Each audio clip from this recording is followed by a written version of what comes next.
شروع اللہ کے نام سے جو رحمان و رحیم ہے۔ تعریف اللہ کے لیے ہے جس نے اپنے بندے پر یہ کتاب نازل کی اور اس میں کوئی ٹیڑھ نہ رکھی، ٹھیک ٹھیک سیدھی بات کہنے والی کتاب، تاکہ وہ لوگوں کو خدا کے سخت عذاب سے خبردار کر دے اور ایمان لا کر نیک عمل کرنے والوں کو خوشخبری دے دے کہ ان کے لیے اچھا اجر ہے جس میں وہ ہمیشہ رہیں گے، اور ان لوگوں کو ڈرا دے جو کہتے ہیں کہ اللہ نے کسی کو بیٹا بنایا ہے۔ اس بات کا نہ انہیں کوئی علم ہے اور نہ ان کے باپ دادا کو تھا۔ بڑی بات ہے جو ان کے منہ سے نکلتی ہے، وہ محض جھوٹ بکتے ہیں۔ اچھا تو اے محمد، شاید تم ان کے پیچھے غم کے مارے اپنی جان کھو دینے والے ہو اگر یہ اس تعلیم پر ایمان نہ لائے۔ واقعہ یہ ہے کہ یہ جو کچھ سر و سامان بھی زمین پر ہے، اس کو ہم نے زمین کی زینت بنایا ہے تاکہ ان لوگوں کو آزمائیں ان میں کون بہتر عمل کرنے والا ہے۔ آخر کار اس سب کو ہم ایک چٹیل میدان بنا دینے والے ہیں۔ کیا تم سمجھتے ہو کہ غار اور کتبے والے ہماری کوئی بڑی عجیب نشانیوں میں سے تھے جب وہ چند نوجوان غار میں پناہ گزین ہوئے اور انہوں نے کہا کہ اے پروردگار، ہم کو اپنی رحمت خاص سے نواز اور ہمارا معاملہ درست کر دے، تو ہم نے انہیں اسی غار میں تھپک کر سالہ سال کے لیے گہری نیند سلا دیا۔ پھر ہم نے انہیں اٹھایا تاکہ دیکھیں ان کے دو گروہوں میں سے کون اپنی مدت قیام کا ٹھیک شمار کرتا ہے۔ ہم ان کا اصل قصہ تمہیں سناتے ہیں۔ وہ چند نوجوان تھے جو اپنے رب پر ایمان لے آئے تھے اور ہم نے ان کو ہدایت میں ترقی بخشی تھی۔ ہم نے ان کے دل اس وقت مضبوط کر دیے جب وہ اٹھے اور انہوں نے اعلان کر دیا کہ ہمارا رب تو بس وہی ہے جو آسمانوں اور زمین کا رب ہے، ہم اسے چھوڑ کر کسی دوسرے معبود کو نہ پکاریں گے، اگر ہم ایسا کریں تو بالکل بے جا بات کریں گے۔ پھر انہوں نے آپس میں ایک دوسرے سے کہا، یہ ہماری قوم تو رب کائنات کو چھوڑ کر دوسرے خدا بنا بیٹھی ہے، یہ لوگ ان کے معبود ہونے پر کوئی واضح دلیل کیوں نہیں لاتے؟ آخر اس شخص سے بڑا ظالم اور کون ہو سکتا ہے جو اللہ پر جھوٹ باندھے؟ اب جب کہ تم ان سے اور ان کے معبودان غیر اللہ سے بے تعلق ہو چکے ہو تو چلو اب فلاں غار میں چل کر پناہ لو، تمہارا رب تم پر اپنی رحمت کا دامن وسیع کرے گا اور تمہارے کام کے لیے سر و سامان مہیا کر دے گا۔ تم انہیں غار میں دیکھتے تو تمہیں یوں نظر آتا کہ سورج جب نکلتا ہے تو ان کے غار کو چھوڑ کر دائیں جانب چڑھ جاتا ہے، اور جب غروب ہوتا ہے تو ان سے بچ کر بائیں جانب اتر جاتا ہے، اور وہ ہیں کہ غار کے اندر ایک وسیع جگہ میں پڑے ہیں۔ یہ اللہ کی نشانیوں میں سے ایک ہے، جس کو اللہ ہدایت دے وہی ہدایت پانے والا ہے، اور جسے اللہ بھٹکا دے اس کے لیے تم کوئی ولی مرشد نہیں پا سکتے۔ تم انہیں دیکھ کر یہ سمجھتے کہ وہ جاگ رہے ہیں، حالانکہ وہ سو رہے تھے۔ ہم انہیں دائیں بائیں کروٹ دلواتے رہتے تھے، اور ان کا کتا غار کے کنارے پر ہاتھ پھیلائے بیٹھا تھا۔ اگر تم کہیں جھانک کر انہیں دیکھتے تو الٹے پاؤں بھاگ کھڑے ہوتے اور تم پر ان کے نظارے سے دہشت بیٹھ جاتی۔ اور اسی عجیب کرشمے سے ہم نے انہیں اٹھا بٹھایا تاکہ ذرا آپس میں پوچھ گچھ کریں۔ ان میں سے ایک نے پوچھا، کہو کتنی دیر اس حال میں رہے؟ دوسروں نے کہا، شاید دن بھر یا اس سے کچھ کم رہے ہوں گے۔ پھر وہ بولے، اللہ ہی بہتر جانتا ہے کہ ہمارا کتنا وقت اس حالت میں گزرا۔ چلو اب اپنے میں سے کسی کو چاندی کا یہ سکہ دے کر شہر بھیجیں اور وہ دیکھے کہ سب سے اچھا کھانا کہاں ملتا ہے، وہاں سے وہ کچھ کھانے کے لیے لائے، اور چاہیے کہ ذرا ہوشیاری سے کام کرے، ایسا نہ ہو کہ وہ کسی کو ہمارے یہاں ہونے سے خبردار کر بیٹھے۔ اگر کہیں ان لوگوں کا ہاتھ ہم پر پڑ گیا تو بس سنگسار ہی کر ڈالیں گے، یا پھر زبردستی ہمیں اپنی ملت میں واپس لے جائیں گے، اور ایسا ہوا تو ہم کبھی فلاح نہ پا سکیں گے۔ اس طرح ہم نے اہل شہر کو ان کے حال پر مطلع کیا تاکہ لوگ جان لیں کہ اللہ کا وعدہ سچا ہے، اور یہ کہ قیامت کی گھڑی بے شک آ کر رہے گی۔ مگر ذرا خیال کرو کہ جب سوچنے کی اصل بات یہ تھی، اس وقت وہ آپس میں اس بات پر جھگڑ رہے تھے کہ ان اصحاب کہف کے ساتھ کیا کیا جائے؟ کچھ لوگوں نے کہا ان پر ایک دیوار چن دو، ان کا رب ہی ان کے معاملے کو بہتر جانتا ہے۔ مگر جو لوگ ان کے معاملات پر غالب تھے انہوں نے کہا ہم تو ان پر ایک عبادت گاہ بنائیں گے۔ کچھ لوگ کہیں گے کہ وہ 3 تھے اور چوتھا ان کا کتا تھا، اور کچھ دوسرے کہہ دیں گے کہ 5 تھے اور چھٹا ان کا کتا تھا۔ یہ سب بے تکی ہانکتے ہیں۔ کچھ اور لوگ کہتے ہیں کہ 7 تھے اور 8واں ان کا کتا تھا۔ کہو میرا رب ہی بہتر جانتا ہے کہ وہ کتنے تھے۔ کم ہی لوگ ان کی صحیح تعداد جانتے ہیں، پس تم سرسری بات سے بڑھ کر ان کی تعداد کے معاملے میں لوگوں سے بحث نہ کرو اور نہ ان کے متعلق کسی سے کچھ پوچھو۔ اور دیکھو کسی چیز کے بارے میں کبھی یہ نہ کہا کرو کہ میں کل یہ کام کر دوں گا، تم کچھ نہیں کر سکتے الا یہ کہ اللہ چاہے۔ اگر بھولے سے ایسی بات زبان سے نکل جائے تو فوراً اپنے رب کو یاد کرو اور کہو امید ہے کہ میرا رب اس معاملے میں رشد سے قریب تر بات کی طرف میری رہنمائی فرما دے گا۔ اور وہ اپنے غار میں 300 سال رہے، اور کچھ لوگ مدت کے شمار میں 9 سال اور بڑھ گئے ہیں۔ تم کہو اللہ ان کے قیام کی مدت زیادہ جانتا ہے۔ آسمانوں اور زمین کے سب پوشیدہ احوال اسی کو معلوم ہیں۔ کیا خوب ہے وہ دیکھنے والا اور سننے والا۔ زمین و آسمان کی مخلوقات کا کوئی خبرگیر اس کے سوا نہیں، اور وہ اپنی حکومت میں کسی کو شریک نہیں کرتا۔ اے نبی، تمہارے رب کی کتاب میں سے جو کچھ تم پر وحی کیا گیا ہے اسے جوں کا توں سنا دو، کوئی اس کے فرمودات کو بدل دینے کا مجاز نہیں ہے، اور اگر تم کسی کی خاطر اس میں رد و بدل کرو گے تو اس سے بچ کر بھاگنے کے لیے کوئی جائے پناہ نہ پاؤ گے۔ اور اپنے دل کو ان لوگوں کی مائیت پر مطمئن کرو جو اپنے رب کی رضا کے طلبگار بن کر صبح و شام اسے پکارتے ہیں، اور ان سے ہرگز نگاہ نہ پھیرو۔ کیا تم دنیا کی زینت پسند کرتے ہو؟ کسی ایسے شخص کی اطاعت نہ کرو جس کے دل کو ہم نے اپنی یاد سے غافل کر دیا ہے، اور جس نے اپنی خواہش نفس کی پیروی اختیار کر لی ہے، اور جس کا طریقہ کار افراط و تفریط پر مبنی ہے۔ صاف کہہ دو کہ یہ حق ہے تمہارے رب کی طرف سے، اب جس کا جی چاہے مان لے اور جس کا جی چاہے انکار کر دے۔ ہم نے انکار کرنے والے ظالموں کے لیے ایک آگ تیار کر رکھی ہے جس کی لپٹیں انہیں گھیرے میں لے چکی ہیں۔ وہاں اگر وہ پانی مانگیں گے تو ایسے پانی سے ان کی تواضع کی جائے گی جو تیل کی تلچھٹ جیسا ہوگا، اور ان کا منہ بھون ڈالے گا۔ بدترین پینے کی چیز اور بہت بری آرام گاہ۔ رہے وہ لوگ جو مان لیں اور نیک عمل کریں تو یقیناً ہم نیکوکار لوگوں کا اجر ضائع نہیں کیا کرتے۔ ان کے لیے سدا بہار جنتیں ہیں جن کے نیچے نہریں بہ رہی ہوں گی، وہاں وہ سونے کے کنگنوں سے آراستہ کیے جائیں گے، باریک ریشم اور اطلس و دیبا کے سبز کپڑے پہنیں گے، اور اونچی مسندوں پر تکیے لگا کر بیٹھیں گے۔ بہترین اجر اور اعلیٰ درجے کی جائے قیام۔ اے محمد، ان کے سامنے ایک مثال پیش کرو۔ 2 شخص تھے، ان میں سے ایک کو ہم نے انگور کے 2 باغ دیے اور ان کے گرد کھجور کے درختوں کی باڑ لگائی اور ان کے درمیان کاشت کی زمین رکھی۔ دونوں باغ خوب پھلے پھولے اور بارآور ہونے میں انہوں نے ذرا سی کسر بھی نہ چھوڑی۔ ان باغوں کے اندر ہم نے ایک نہر جاری کر دی اور اسے خوب نفع حاصل ہوا۔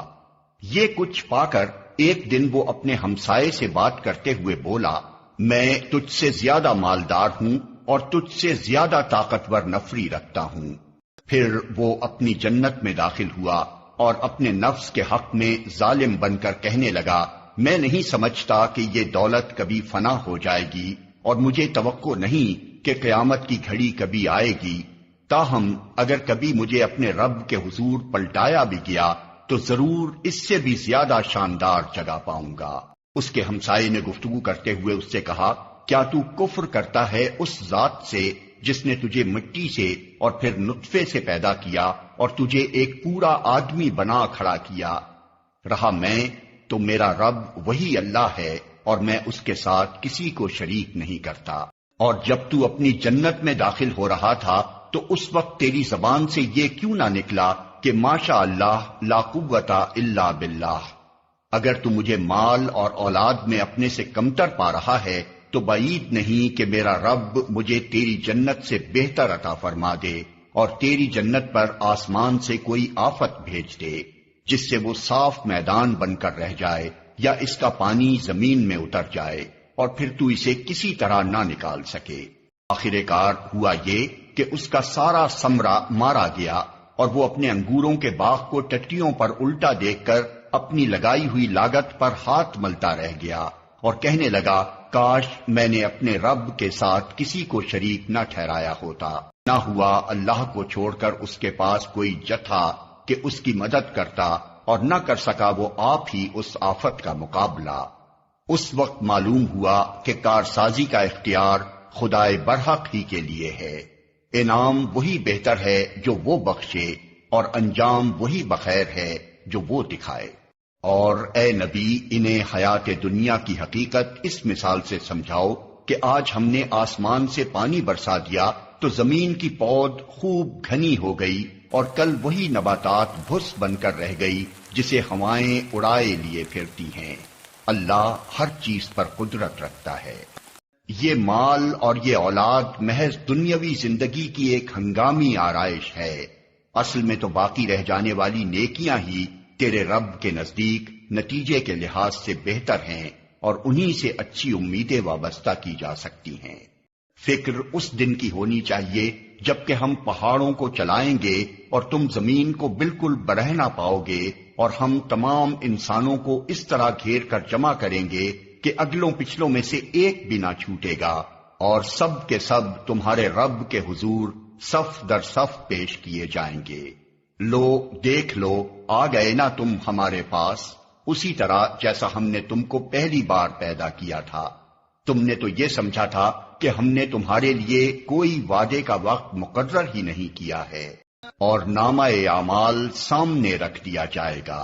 اس وقت تم دیکھو گے کہ مجرم لوگ اپنی کتاب زندگی کے اندراجات سے ڈر رہے ہوں گے اور کہہ رہے ہوں گے کہ ہائے ہماری کمبختی، یہ کیسی کتاب ہے کہ ہماری کوئی چھوٹی بڑی حرکت ایسی نہیں رہی جو اس میں درج نہ ہو گئی ہو۔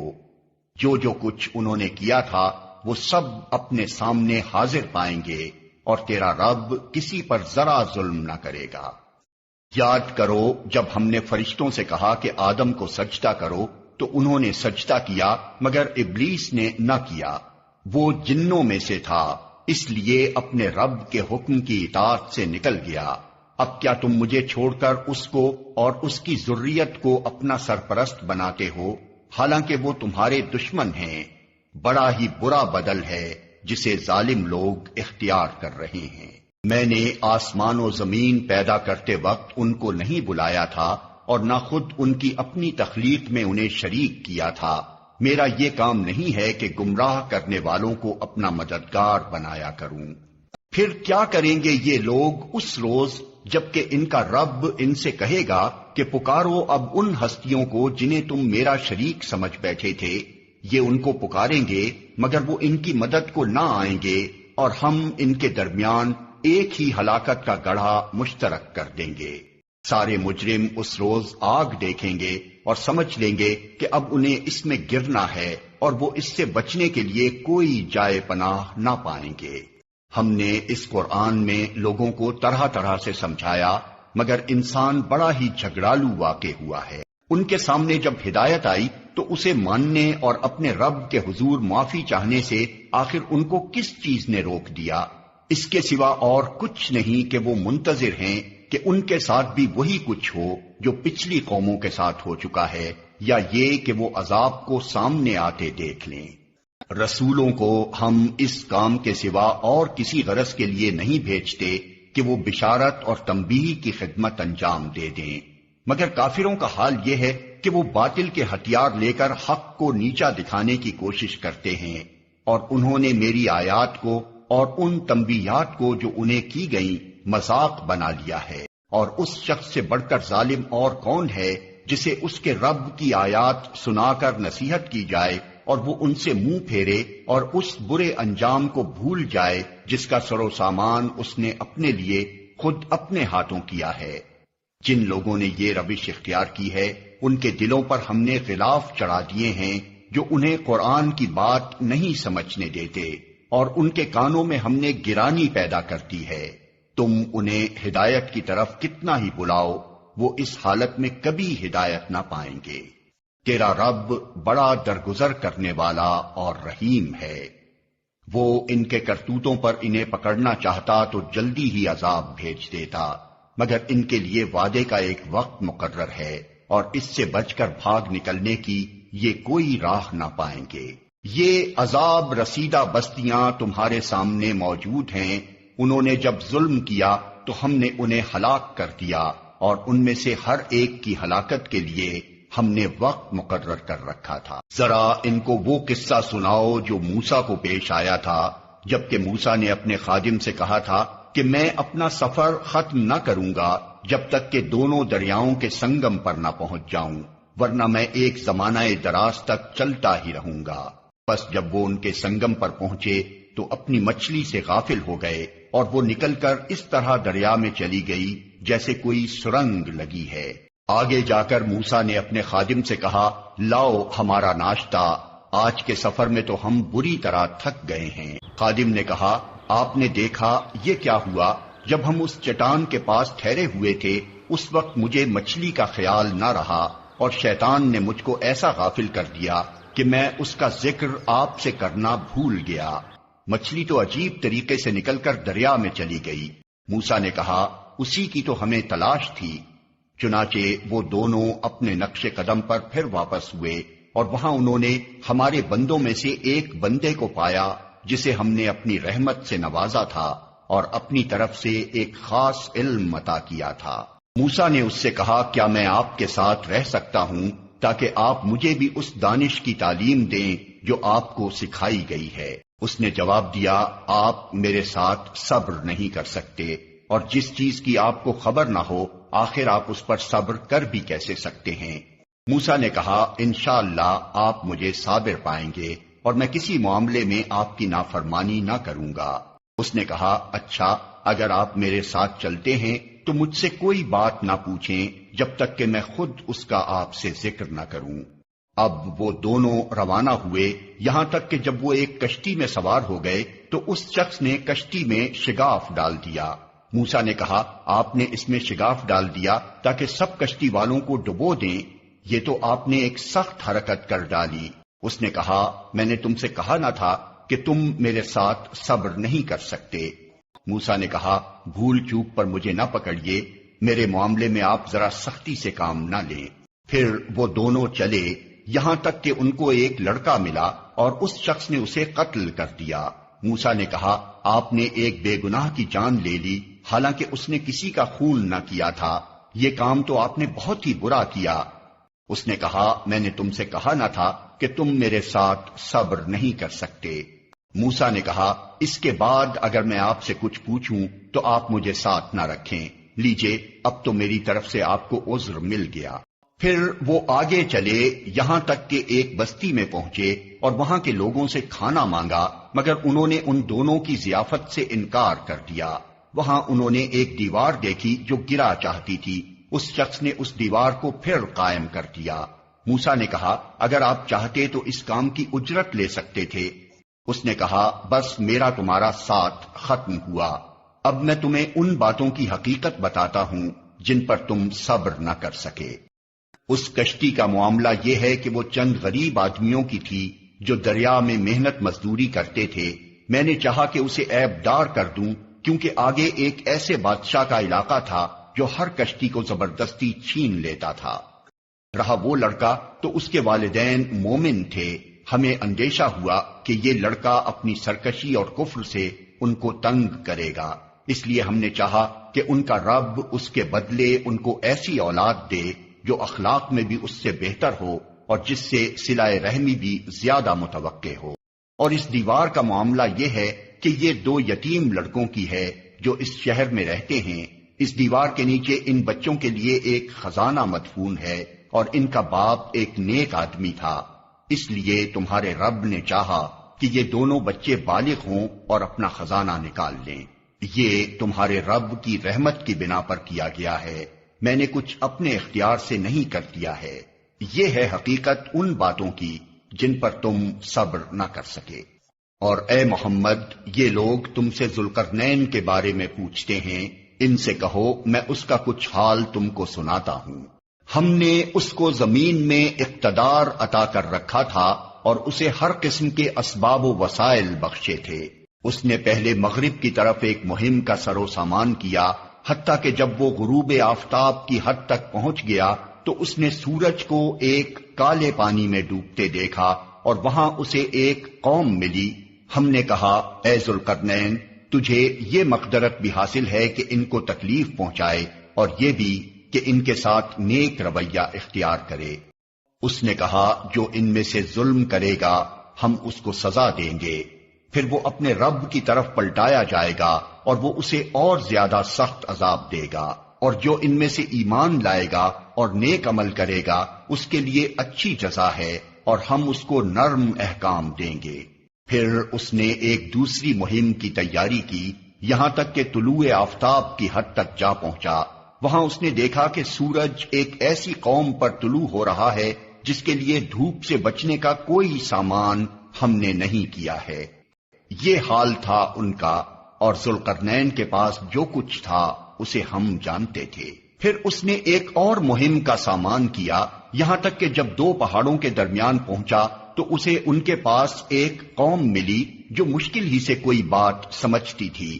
ان لوگوں نے کہا کہ اے ذوالقرنین، یاجوج اور ماجوج اس سرزمین میں فساد پھیلاتے ہیں، تو کیا ہم تجھے کوئی ٹیکس اس کام کے لیے دیں کہ تو ہمارے اور ان کے درمیان ایک بند تعمیر کر دے؟